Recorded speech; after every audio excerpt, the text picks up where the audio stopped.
तो आप लोगों ने नेक्स्ट का ये जो नया सर्कुलर जारी हुआ ये तो देख लिया होगा, जिसमें एएमआरएस फेज 2 के टीयर 1 एग्जामिनेशन का शेड्यूल जारी कर दिया गया है। इसमें कोई दो राय नहीं है, आप लोगों ने देख लिया है। हम इसमें चर्चा करेंगे कि कौन कौन से एग्जाम सेंटर होंगे, कहाँ कहाँ होंगे, टाइम टेबल क्या रहे, कि हम इसको निकाल लेंगे।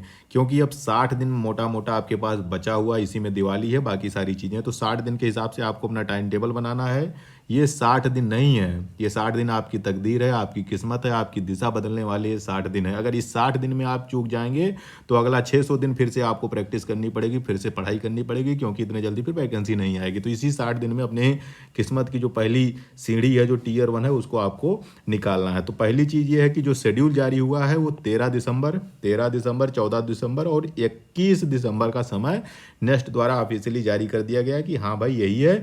जो इसके पोस्ट वाइज और शिफ्ट वाइज एग्जामिनेशन शेड्यूल होगा वो बाद में अभी नेक्स्ट द्वारा जारी किया जाएगा, ये इन्होंने बता दिया। जब ये लास्ट डेट सबमिशन का खत्म हो जाएगा पूरा, जब उनके पास पूरा डेटा आ जाएगा कितने लोगों ने फॉर्म भरा है, क्या हुआ, तब वो डिसाइड करेंगे।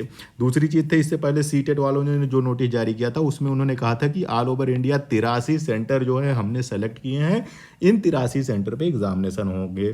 जैसा कि हम सभी जानते हैं प्रिंसिपल का एग्जामिनेशन सिर्फ दिल्ली में होना है, बाकी और जितने पोस्ट हैं उन सब का एग्जाम ऑल ओवर इंडिया कहीं पर भी हो सकता है, होगा ही उसमें। और आपका सेंटर अलॉटमेंट भी ये भी कहा गया था कि रैंडम अलॉटमेंट होगा, इस बार कोई सिटी प्रेफरेंस नहीं मांगा जा रहा है किसी भी अप्लीकेंट से।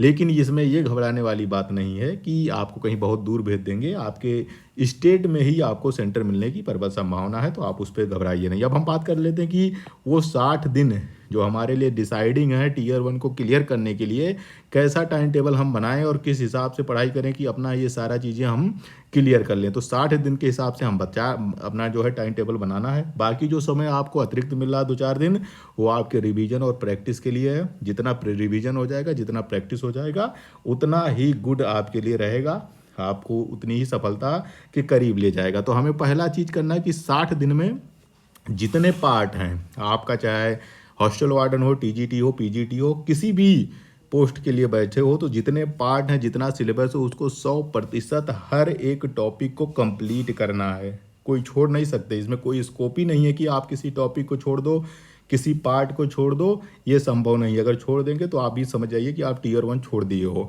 फिर उसके बाद हमें पूरा रिवीजन करना है, पढ़ तो हम लेंगे ही, लेकिन याद कितना रहता है वो भी हमें ध्यान देना है कि चैट जीपीटी से या बाकी चीज़ों से हमें जानकारी तो मिल जाएगी, सूचना मिल जाएगी, यूट्यूब पे वीडियो मिल जाएंगे, टीचर मिल जाएंगे, बुक्स मिल जाएगी, सब कुछ हो जाएगा, लेकिन हम कितना याद कर पा रहे हैं, कितना एग्ज़ाम में प्रोड्यूस कर पा रहे हैं, उसके लिए हमें रिवीजन करना होगा।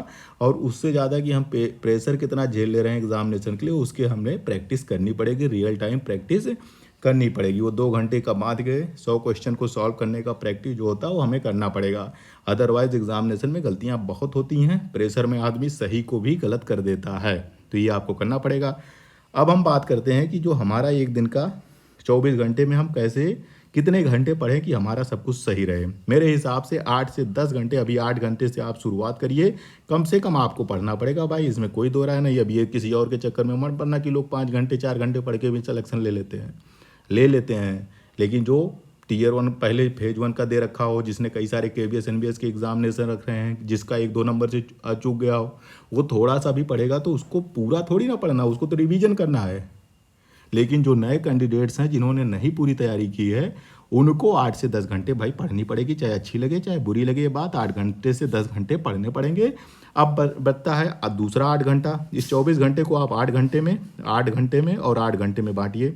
8 घंटा हो गया आपके स्टडी का, 8 घंटा हो गया आपका जितना फोकट वाला काम है, फैमिली, फ्रेंड, फन, घूमना फिरना, गेम खेलना, ये सारी चीज़ें 8 घंटे में आपको कंप्लीट करनी है। और 8 घंटे पूरी स्लीप चाहिए, प्रॉपर स्लीप चाहिए, पूरा सोना है। इसके सोने वाले शेड्यूल में, अपने दिनचर्या में, अपने सर्केडियन रिदम में कोई चेंज मत करिएगा। अन्यथा एक दिन अगर आपने 8 की जगह 6 घंटे सो के पढ़ लिया तो ये तो ठीक है, एक दिन पढ़ लोगे 2 घंटे, लेकिन वो फिर आपके मॉर्निंग वाला अगले दिन वाला पूरा दिन वो आपका ख़राब करेगा। तो जितना सोते हो उतना ज़रूर सोना। ये जो 8 घंटे हैं फैमिली, फ्रेंड और फन वाले, इसको जो है आप कम करते हुए चले जाइए जैसे जैसे एग्जामिनेशन आएगा, और 8 से 10 घंटे को आपको पढ़ना पड़ेगा। मेरे हिसाब से अभी से 10 घंटे शुरू कर दो, 10-10 घंटे पढ़ोगे तो 60 दिन के हिसाब से 600 घंटे की आपकी पूरी स्टडी हो जाएगी। इसमें आपको क्या करना है कि आपको कैसे बांटना है, वो इस तरह से बांटना है कि मान लीजिए general Hindi general awareness 10 number की है तो हमें एक दिन में 1 घंटे इसके लिए निकालने हैं। रीजनिंग एबिलिटी 15 नंबर का है तो हमको 1.5 घंटे निकालने हैं। आईसीटी 15 क्वेश्चन हमें इसके लिए डेली 1.5 घंटे निकालने हैं। एप्टीट्यूड 30 क्वेश्चन है तो हमें इसके लिए 3 घंटे निकालने पड़ेंगे, क्योंकि भाई 30 नंबर का है तो समय भी उसको ज़्यादा देना पड़ेगा। इसी तरह से लैंग्वेज कॉम्पिटेंसी में अगर हिंदी 10 नंबर की है तो 1 घंटा इसको देना पड़ेगा डेली। इंग्लिश 1 घंटा, ये 10 नंबर की तो 1 घंटा इसको देना पड़ेगा। रीजनल लैंग्वेज कोई है 10 नंबर का तो उसका 1 घंटा आपको देना पड़ेगा। तो इस तरह से जैसे आपने जितना नंबर है 10 के हिसाब से 1-1 घंटा सबको दे दो, 10 घंटे की आपकी पूरी पढ़ाई हो जाएगी। और यकीन मानिए इस हिसाब से अगर आप पढ़ेंगे डेली, अगर आपने जो है जनरल अवेयरनेस 1 घंटा डेली पढ़ रहे हैं या हफ्ते में 7 घंटे कभी पढ़ ले रहे हो, जिस हिसाब से आप पढ़ो, तो आपका ये 60 गुणे ये बराबर हो जाएगा 60 घंटे की पूरी पढ़ाई आप 10 नंबर के लिए कर ले जाओगे। और यकीन मानिए ऐसा कोई सिलेबस नहीं है इसमें से कि इस हिसाब से पढ़ाई करने पे आपका कोई सिलेबस छूट जाएगा, कोई चीज़ रिवीजन से छूट जाएगी, कोई ऐसी चीज़ नहीं छूटेगी।